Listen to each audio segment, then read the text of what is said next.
Hello everyone. This is a video that we'll talk about on my journey towards CISSP, how I work towards achieving this gold standard certification, and what information security domains was I already aware of and had experience in. So as we all know, Certified Information System Security Professional is an ISE Square exam, and it tests us on all the 8 domains that we can see on the screen here, right from security, risk management, asset security, and architecture, engineering, communication and network security, to identity and access management, security assessment and testing, security operations, and software development security. So just to take a step back and talk about my own journey, I have been into IT industry for more than 15 years, and I started as a software developer. From there on, and I now have an overall around 10 years of security experience exclusively in if I have to talk about pre-CISSP, I was already working into identity and access management domain for more than 5 years, as well as I was working into security and risk management and security assessment, testing, and software development security, a bit on all of those domains as well. So I would suggest you to assess in the first place, do you meet the mandatory prerequisites that are required for this certification? And even if you do not, you can still take the exam, as you might know already that you can become an associate to CISSP, and then once you have attained or achieved that level of experience, you can just get yourself endorsed, and after that you will get the certification. Now, for me, the issue was, as most of us are working professionals, of course, the issue with my preparation was to get started with, and I'm sure many of you can relate to this, and I have a separate video wherein I describe on the obstacles around getting started and how to overcome them. So I'll not talk about that.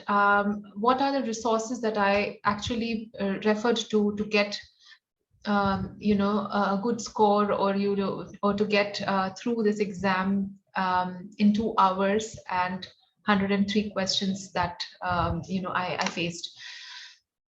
So I would suggest the first step, of course, is to book the exam, to prepare your mindset and have that a roadmap wherein you ensure that you will dedicate and commit your 4 months, 3 months, or whatever time you plan for, in depending on your level of expertise and your level of technical experience and information security experience, of course,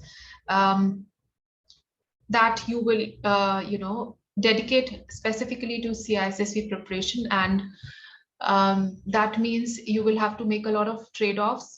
You might not be able to have a good social life in all of that, because in whatever time you would get, you would want to spend studying. Now, studying in a way doesn't really mean just to read books. And that's the secret around, one of the secrets around getting through this journey.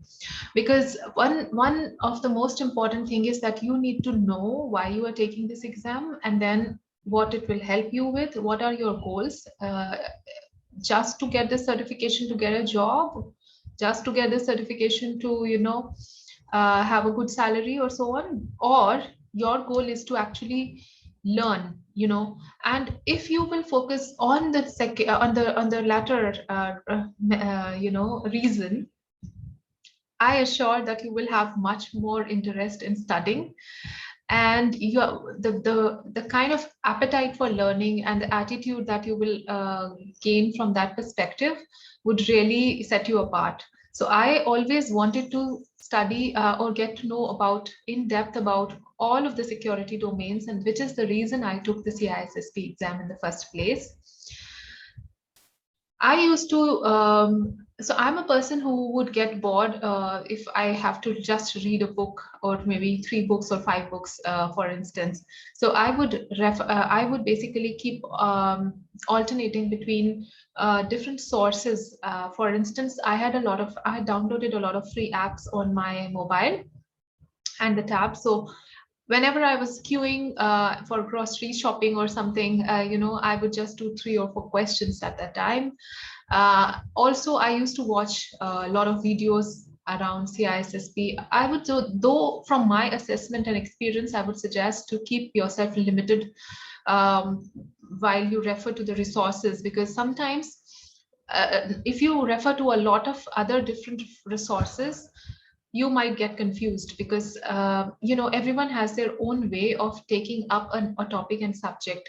So sometimes all of those approaches do not match.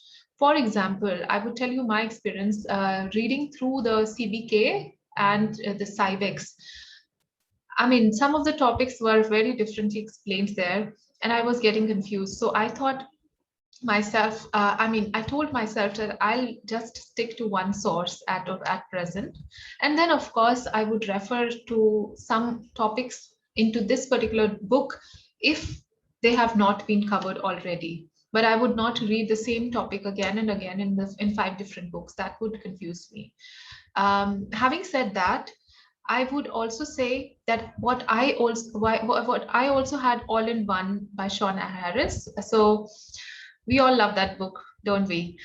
So if you have seen that book and the language she's used and the way she explained, you would know what I mean. So though Sean Harris's all-in-one guide is really a great resource, but I personally did not have the time to commit to read 1500 pages or more. So what I did was I just referred to some of the topics in that from that book, which I was not very clear upon reading from the resource, the Cybex book that I was already referring to. After that, questions. So we need to we do not need to wait until finishing all the 8 domains to get started with the questions. Not even one domain, I would say. Just read a few pages and just do some questions.